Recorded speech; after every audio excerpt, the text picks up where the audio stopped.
Bonjour tout le monde, bienvenue à cette nouvelle conférence du monde de l'autre pour le mois de février 2019 déjà. Euh, En fait, aujourd'hui, je vais vous parler un peu du racisme, à savoir qu'est-ce que c'est, même si on entend beaucoup parler dans les médias depuis quand même quelques années. On va réfléchir à ça. Et à savoir si vous avez des préjugés, parce qu'en fait, on en a tous, même si on dit qu'on n'en a pas.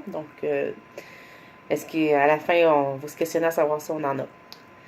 Euh, pour faire, évidemment, comme à chaque conférence que je fais, je parle de la définition, évidemment, de ce coup-ci, de cette fois-ci, c'est le racisme. Il y a les différentes manifestations du racisme et ses conséquences. Je parlais entre autres du racisme systémique parce que c'est quelque chose qu'on entend beaucoup, de plus en plus en fait. C'est le racisme dans le système que le système qui est raciste, en fait, pas les personnes. Mais il y a le racisme des gens et le racisme systémique. C'est quand même important de différencier tout ça. En fait, le racisme, si on regarde les définitions, le dictionnaire en ligne, la toupie, lui, il dit que l'étymologie du mot raciste vient de rasa, un mot italien qui tire son origine du latin ratio. Dans les deux cas, il y a une catégorisation qui se fait. Pour le petit Robert 2009, c'est une idéologie postulant une hiérarchie des races. Le racisme est aussi un ensemble de réactions qui, consciemment ou non, s'accordent avec cette idéologie. Il y a beaucoup d'hostilité aussi dans le concept. Le Larousse 2018 va dans le même sens. En fait, c'est à peu près les mêmes définitions, ça veut dire. En fait, ce qu'on remarque aussi de façon générale, c'est que le racisme, c'est pas juste une catégorisation de classe sociale, c'est beaucoup plus que ça. Il y a ça, mais en fait, c'est aussi une croyance que certains individus se croient supérieurs à d'autres pour des diverses raisons. Mais en gros, en fait, il y a des caractères et des jugements de valeur qui fait que les gens se croient supérieurs à d'autres. Ces croyances-là font en sorte que ça justifie certaines actions qui sont posées par ceux qui se croient supérieurs aux autres. En gros, c'est ça. Parce qu'il y a aussi, ce qui ressort beaucoup, c'est que du racisme, c'est qu'il y a une notion de race, alors que tout être humain appartient à la même race, à la race humaine. C'est pas une réalité biologique. Donc, c'est pas la race, c'est pas quelque chose de biologique, mais c'est plus. En fait, les recherches scientifiques prouvent que, comme je vous ai dit, tout le monde appartient à la même race humaine. Oui, la couleur de peau, l'ethnie, la religion et tout, c'est ce qui fait qu'on se différencie. Puis, oui, c'est sûr qu'il y a des différences. Il n'y a pas personne de pareil, mais un exemple qui revient souvent quand on lit les journaux ou quand on regarde un peu sur les médias sociaux aussi, des fois, on peut voir comme deux sœurs jumelles ou deux frères jumeaux, une fratrie la même, qui sont jumeaux en fait. Il y en a un qui peut être, si les parents sont de deux origines ethniques différentes, c'est-à-dire de couleur de peau, là, en fait. Donc, que ce soit des blancs avec un noir ou chinois avec.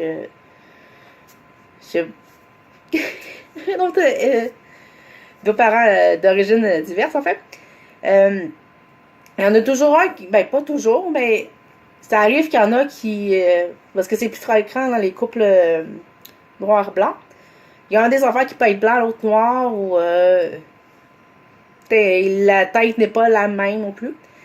Et je me souviens d'avoir lu l'histoire véridique de Sandra Lang. J'espère que je prononce bien son nom. En Afrique du Sud. Ses parents sont blancs. Elle est née de parents blancs et ses grands-parents étaient blancs aussi. Son frère aîné est blanc. Mais elle, bon, tant qu'elle était jeune et qu'elle n'allait pas à l'école, elle était catégorisée blanc. Mais parce que c'est arrivé durant l'apartheid, son histoire. Mais quand elle est allée à l'école, c'est là qu'elle a été changée comme colorée, noire. Donc, ils ont changé, je me souviens plus exact dans quelle catégorie qu'elle s'est retrouvée, mais elle n'était plus catégorisée blanche. Donc, ça a eu un impact, évidemment, sur sa vie à long terme, mais je t'invite à lire cette histoire-là. C'est quelque chose qui est quand même qui explique bien la notion de race et de couleur, en fait, à travers des gens. Les manifestations du racisme, comme je t'ai parlé entre autres de l'apartheid en Afrique du Sud, qui a quand même connu. L'antisémitisme, donc l'histoire de la haine raciale raciale ou religieuse envers les Juifs. L'Holocauste, c'est dans le même genre. Il y a tout ce qui est colonialisme, ça né, du racisme ici au Québec, on a eu quand les Européens sont arrivés, c'était envers les Autochtones. Mais bon, l'Europe est assez championne dans le colonialisme, autant en Afrique qu'en Amérique, qu'en Asie. Ils colonisaient beaucoup, beaucoup. L'esclavagisme, c'est encore présent aujourd'hui, mais ça a été longtemps considéré, surtout aux États-Unis qu'on a entendu. Ça en est un exemple. L'exclusion, que ce soit sociale, religieuse, ethnique, ça en est. Le génocide. Au Rwanda, en 94, c'est un bel exemple aussi. Tout ce qui est ségrégation raciale. On a entendu parler beaucoup aux États-Unis encore là avec les Noirs. Comme je vous ai dit, le racisme systémique. Le racisme qui vient de l'État, du système étatique. En fait aussi, quand on parle du racisme, on parle aussi des privilèges blancs. En fait, les privilèges blancs, c'est le fait que les blancs ont des avantages que les gens de couleur n'ont pas. Souvent, c'est invisible aux yeux. On n'en prend pas conscience tant qu'on vit la situation avec quelqu'un de couleur. En fait, c'est inconsciemment aussi les blancs qui sont souvent catégorisés majoritaires, excluent les minorités. Puis, bon, évidemment, cette minorité-là se voit racisée et discriminée. Donc, il faut être conscient en tant que blanc des avantages qu'on a aussi. Si on est blanc, mais je pense que les gens de couleur, ils s'en rendent peut-être un peu plus compte. Sinon, dans les conséquences, il y en a quand même beaucoup. Ils pensent peut-être pas, mais le racisme a quand même beaucoup d'impact dans le sens que le fait qu'on ne se trouve pas d'emploi, ben on n'a pas d'argent pour bien se nourrir, donc ça a un impact sur la santé, sur l'éducation, sur quand même beaucoup de choses, sur beaucoup de choses. On va y aller point par point. En fait, le premier point que j'ai marqué, c'est la santé.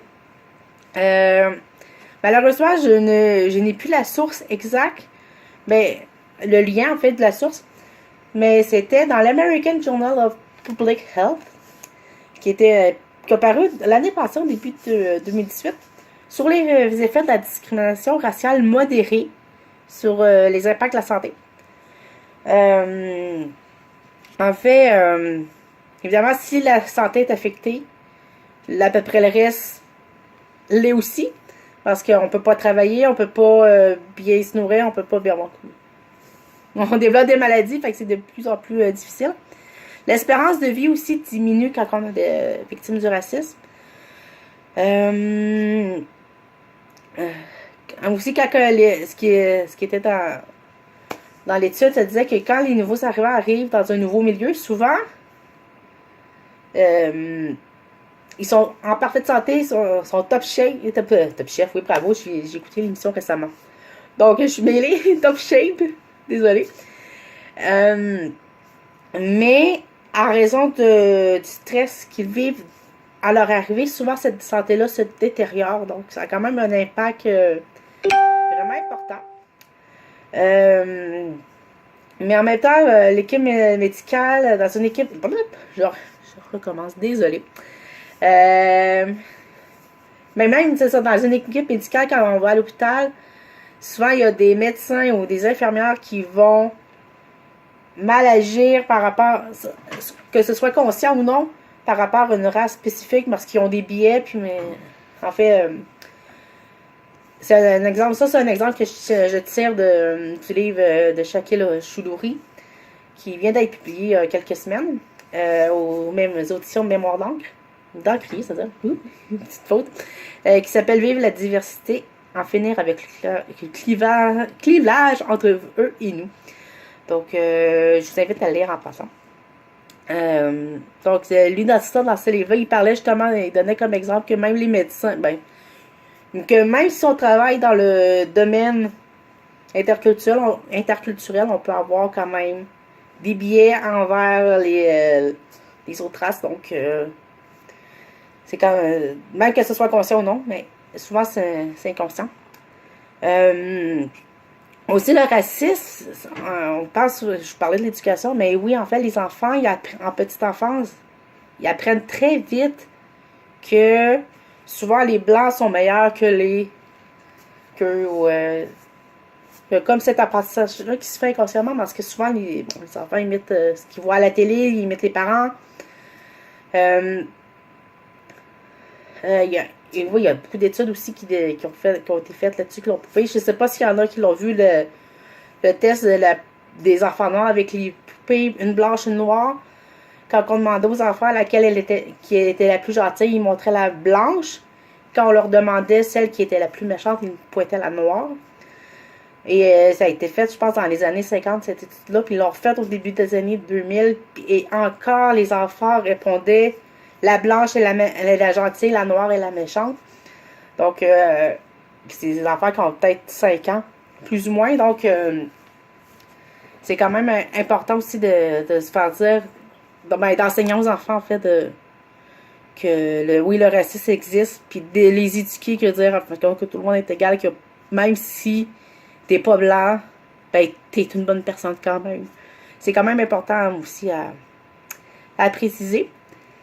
Puis évidemment, quand on parle d'éducation interculturelle auprès des enfants, il y a quand même des étapes aussi, parce que, bon, c'est sûr que très, très, très petit, ils s'en rendent peut-être moins compte, mais, parce que comme dans un livre que je vous ai déjà parlé en septembre dernier, sur l'éducation justement interculturelle et la petite enfance, ça disait qu'il y a des standards universels dans le développement de l'enfant. Évidemment, la construction de l'identité de l'enfant, ça se fait petit à petit, c'est la première étape en fait, mais ça se fait tout le long de la vie. Pour Carole Lavallée et Michel Marquis, l'enfant ne verrait pas de différence, mais selon Choudouri, comme je vous ai dit tantôt, lui, il dit que peut-être que même dans les premiers mois, les enfants ont quand même un sentiment d'attachement envers les gens qui s'occupent d'eux. Donc, si la personne est noire, ils vont avoir quand même un sentiment de rapprochement, d'appartenance avec ces personnes-là. Même s'ils voient une personne noire, qu'importe qui c'est, ils vont quand même avoir un sentiment d'appartenance envers elle, ou que ce soit asiatique ou blanc. Ça se fait naturellement pour eux. C'est plus tard que là, avec les différentes étapes de développement, que là, vers 3, 4, 5 ans, ils sont capables de vraiment faire la différence entre, toi, t'es de telle couleur, moi, je suis de telle couleur. C'est plus tard que ça se fait dans la vie, vers 5 ans. Puis évidemment, le rôle, quand on parle d'éducation des enfants, le rôle des parents est important aussi. La réaction que les enfants, des parents par rapport au racisme que peuvent vivre leurs enfants est quand même importante. Si les parents sont eux aussi victimes de racisme, sont comme moins présents, moins sensibles en fait aux besoins de leur enfant. Donc, à cause de ça, des fois, ils peuvent offrir sont moins présents. L'environnement est moins adéquat ou au contraire, puis ils sont souvent difficiles. Ou s'ils sont déjà sensibilisés puis qu'ils sont conscients de ça, puis du racisme, puis qu'ils peuvent plus facilement éduquer aussi leur enfant. Ça dépend tellement de facteurs, en fait. Mais c'est sûr que le plus important, c'est quand tu vois que ton enfant est victime de racisme, c'est lui donner du soutien puis lui l'outiller du mieux qu'on peut en faire pour justement affronter ces épreuves-là. Évidemment, il y a le socio-culturel, le socio-économique. Vu que t'es victime de si on est victime de racisme, en fait, on est moins porté à sortir, c'est plus difficile de se trouver un emploi. Donc, forcément, on est moins porté à aller vers les autres, ou les autres, en fait, de la société majoritaire ou qui nous discriminent. Donc en gros, c'est ça. Il y a l'impact, ben, évidemment, ça se dit au quotidien aussi. Puis ça a un gros impact aussi sur l'identité des gens, vu que ça se construit quand même, comme je vous ai dit, la construction identitaire, ça se construit tout le long d'une vie. Donc c'est sûr que quand on est quand on est très jeune ou à l'adolescence, puis des fois c'est plus vraiment les périodes de recherche, de questionnement et tout, des fois ça peut être plus difficile, puis ça fait comme ça a des impacts à long terme aussi. Comme je vous ai dit, il y a le racisme systémique que je veux parler un petit peu plus parce que on entend quand même beaucoup parler, surtout présentement avec les projets de la CAQ, avec en fait depuis 10 ans, les projets de charte religieuse de signes ostentatoires. Ça en est ça rentre dans le racisme systémique. Parce que c'est le désolé. Comme je vous ai dit tantôt, c'est le système étatique qui joue en défaveur de monsieur et madame tout le monde. Pas juste de monsieur et madame tout le monde, mais monsieur et madame tout le monde qui n'est pas blanc aux yeux bleus. Je suis en train de me décrire, en fait. Qui rentre pas nécessairement. qui est issu de la majorité, en fait. Parce que, en tout cas, on n'embarque pas là-dedans. Mais j'étais en train de me décrire, puis je suis pas forcément dans la majorité. Actuellement. Je l'ai déjà été, mais puis maintenant. En fait, si on veut donner une définition exacte du racisme systémique, c'est ça, le racisme systémique est l'ensemble des institutions qui produisent et reproduisent du racisme envers certaines minorités. C'est ça, comme le systémique, c'est pas systématique, mais systémique. C'est tout ce qui est institutions politiques, économiques, entrepreneuriales, scolaires. C'est tout ce qui est institution. Puis souvent, le monde, quand on leur parle de racisme systémique, ils ont tendance à dire « Oui, mais pas moi ». On parle pas de racisme individuel envers d'une personne à une autre, mais du système étatique. Puis oui, c'est vrai que c'est un mot qui fait peur parce que c'est les relations interpersonnelles qui sont quand même touchées. Donc, c'est pas une question d'individu, mais vraiment de relation entre État et personne. Donc, c'est souvent un concept qui est mal compris. Mais pour vous donner quelques idées, quand il y a eu le Salon du développement canado-maghrébin en 2006, il y a eu une conférence sur le racisme systémique. Puis Will Prosper était du panel. Un des panélistes, il y avait Bouchra Manaï qui était là, Asma Ibn Zahir et Nathalie Fontaine, le canapé Fontaine. Pas Nathalie, Natacha Natacha Canapé Fontaine, je vais y arriver, la poétesse et comédienne autochtone. Là. Pour ce que Will Prosper le rappelait, c'est que présentement, en 2016, en fait, au Québec, il y avait un gros manque à gagner au niveau des emplois. Il y avait 25 000, à ce moment-là, en 2016, il y avait 25 000 emplois à combler pour les personnes racisées. En fait, puis il donnait comme exemple, en septembre 2016, à l'Assemblée nationale, sur les 125 personnes en poste et les 125 députés, il y en avait juste 5 qui étaient des personnes racisées. Ce qui n'est pas beaucoup. Je pense que le nombre, aujourd'hui, en 2019, a à peine augmenté. Je pense que ça tourne autour de 10. Il y a quand même un peu de progrès, mais c'est pas énorme. Puis, un autre exemple, c'est qu'à Montréal, en 2016, la population racisée, ça tournait autour de 30%.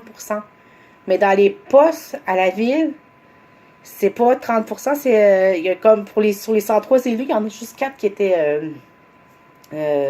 racisés, donc c'est pas beaucoup. On était loin du 30% à l'époque. Puis je pense pas que les choses aient beaucoup plus changé aujourd'hui. J'ai pas réussi à trouver le nombre exact, mais ça n'a pas changé beaucoup, beaucoup. Puis en même que j'ai vu un article récemment pour les policiers à Montréal. Je vous parlais de 30% de la population qui est immigrante, racisée, c'est-à-dire, mais il y a juste 3% des policiers qui sont de la minorité visible. Donc, puis la problématique aussi est dans les CA. Les minorités visibles sont presque pas représentées. Encore, c'est encore plus difficile quand on parle des femmes racisées, le nombre est encore plus minime. Donc, oui, c'est quand même des choses qui sont importantes à considérer, puis à savoir surtout. Donc, puis même on a tendance à dire que, bon, on n'a pas tendance à dire partout, je suis en train de me mêler dans mes idées. Le racisme, en fait, aussi existe dans les groupes féministes. Donc, même entre femmes, il y en a, quand on parle de féministes, c'est comme l'image blanche qui domine. Mais pourtant, c'est tellement pas ça, parce que, en fait, tout dépendant de où ce qu'on est sur la planète, c'est la situation des femmes est différente. C'est pas parce que le blanc est considéré comme étant supérieur que c'est lui qui aurait forcément raison. Donc, c'est pour ça qu'on parle. Je vous parle beaucoup d'intersectionnalité sur le blog. Donc, parce que c'est le fait de pouvoir prendre plusieurs points, plusieurs discriminations. Parce qu'une femme ne peut pas sélectionner son combat quand elle a à revendiquer des discriminations. Parce qu'il y en a tellement. Est-ce qu'elle est discriminée parce qu'elle est femme, parce qu'elle est une racisée, à cause d'un handicap, à cause de. Pour quelle raison que si elle est discriminée pour plusieurs raisons, mais là, elle ne peut pas en prendre une. Il faut qu'elle prend tout puis elle va au fond. Donc, c'est quand même important. Puis en plus, présentement, avec comme je vous ai parlé, avec le projet de la CAQ des signes ostentatoires, il faut les bannir même pour les enseignants. Ils se retrouvent justement à discriminer, oui, un peu monsieur, madame, tout le monde qui porte des signes ostentatoires, mais les femmes musulmanes qui portent le voile, il y en a beaucoup dans les écoles, dans les hôpitaux ou ailleurs. Donc, dans les services de garde aussi. Donc, on se retrouve à discriminer ces personnes-là et à mettre au chômage, en fait, compte, si on les ne veut pas enlever leur voile. C'est absurde un petit peu. Donc, c'est aussi, je vous parle beaucoup comme, bon, des Noirs, je parlais beaucoup des Noirs, en fait, mais, ou des Arabes un petit peu, comme les femmes musulmanes, en fait. Mais c'est aussi, quand je vous ai parlé du colonialisme, je vous ai parlé des Autochtones, que les Français, quand ils sont arrivés, ben, ils ont discriminé les Autochtones. Encore aujourd'hui, en 2019, c'est encore comme ça. Jusqu'à tout récemment, il y avait une commission, entre autres, sur les femmes et les filles disparues au Canada, que ça a été pan-canadien. Donc, oui, le racisme envers ces femmes-là, même au sein de leur communauté, les violences faites même au sein de leur propre communauté sont quand même importantes. Donc, oui, c'est même eux qui sont victimes de racisme, principalement des Blancs, malheureusement. Quand j'avais écrit, parce que j'ai pris des textes que j'avais mis sur le site aussi, sur mon blog, sur le racisme. Puis à ce moment-là, il y avait eu, je sais pas s'il y en a qui s'en souviennent, mais il y avait eu à Val-d'Or des policiers de la SQ qui avaient, je pense qu'ils avaient violé des femmes autochtones. Donc, ça en est une preuve, justement, de je suis blanche, je suis supérieure à toi, donc je te fais violence. Il y a ça, mais aussi, je vous invite aussi à lire le livre Sœurs volées d'Emmanuel Walter. J'en ai déjà parlé sur le blog, ça fait un petit moment de ça. C'est intéressant, c'est parti en fait de l'histoire de deux jeunes de la région de, si je me souviens bien, de Maniwaki, qui sont disparus. Et ça fait, je pense, 10 ans qu'ils sont disparus, qu'ils sont toujours pas retrouvés, si je me trompe pas. Donc, je vous invite à lire ça, pour justement faire le parallèle avec toutes les violences qui ont été faites envers les femmes autochtones au Canada. Donc, en apprendre plus là-dessus. Donc, en gros, j'ai presque fini. Puis, il reste les solutions au racisme. En fait, il y en a quand même plusieurs. Si on parle juste du racisme, de façon générale, en fait, la première étape, c'est de prendre le temps d'en parler avec les gens qui vous entourent. Que ce soit des gens qui peuvent le vivre, vous-même entre vous, si vous ne vivez pas, mais qu'est-ce qu'on peut faire pour remédier à la situation. Mais aussi, c'est tout en parlant du racisme, en fait, c'est de prendre conscience aussi du pattern par rapport au racisme. Qu'est-ce qui fait que... Comment le racisme se produit? Qu'est-ce que moi je fais pour que la personne en face de moi se considère comme victime de racisme? Donc, puis évidemment, à la fin, troisième étape, passer à l'action. Quand on se rend compte de ce qu'on fait, c'est de faire en sorte que ça change. Puis par rapport à des pistes de solution, par rapport au racisme systémique, c'est appeler à l'engagement civique et politique pour régler les problèmes de racisme. Ce qui choque un blanc est réglé dans l'immédiat, mais ce qui touche habituellement une communauté autre que blanche, ça prend énormément de temps à régler. Puis pour ça, il faut des alliés souvent pour ces communautés-là. Donc, si vous êtes blanc, soyez amis avec des communautés minoritaires pour les aider à avancer. Mais sincèrement, soyez amis avec eux sincèrement et non juste pour attirer du capital de sympathie puis faire croire à tout le monde que vous êtes super gentil, là. Soyez là réellement. Aussi si vous êtes un organisme, permettez aux membres des communautés minoritaires de s'exprimer. C'est reconnaître le racisme systémique, ses racines historiques, la relation avec l'autrui et l'État, entre les deux. C'est de déconstruire les idées, faire de la sensibilisation, d'éducation populaire. Apprendre à nommer les choses. Si vous voyez que c'est du racisme systémique, nommez-le. Dites pas que c'est juste comme c'est pas ça t'arrive à toi. Non, si c'est du racisme systémique, vous le dites puis vous le nommez. En gros, c'est des suggestions comme ça. Puis, dans le livre de Shakil Choudhury que je t'ai parlé tantôt, il y avait aussi des tests. Je sais pas comment ça se prononce exactement, si c'est TAI ou TAI. En fait, j'ai appris cette existence-là en lisant de ce test-là, en lisant le livre. C'est le projet implicite. Donc, c'est des petits tests pour savoir c'est quoi nos biais, nos préjugés par rapport soit à l'âge ou à la race, la grossophobie. Il y a différentes catégories que vous pouvez faire. Vous pouvez choisir pour passer les tests. Quand j'ai écrit le texte pour le document qui va être disponible sur le site, j'avais pas encore fait de test. Mais j'en ai fait un. Puis ça m'a dit que j'avais tendance à m'associer avec légèrement, mais vraiment légèrement au blanc. Donc, personnellement, j'ai un petit doute sur la validité scientifique du test parce que celui que j'ai fait, c'était pour les Maghrébins versus les Français, mais non, pas vraiment, pas les Maghrébins, désolé. Les musulmans versus les Français. Donc, il fallait associer un nom à une identité religieuse ou nationale. Donc, déjà en partage, je trouvais ça un petit peu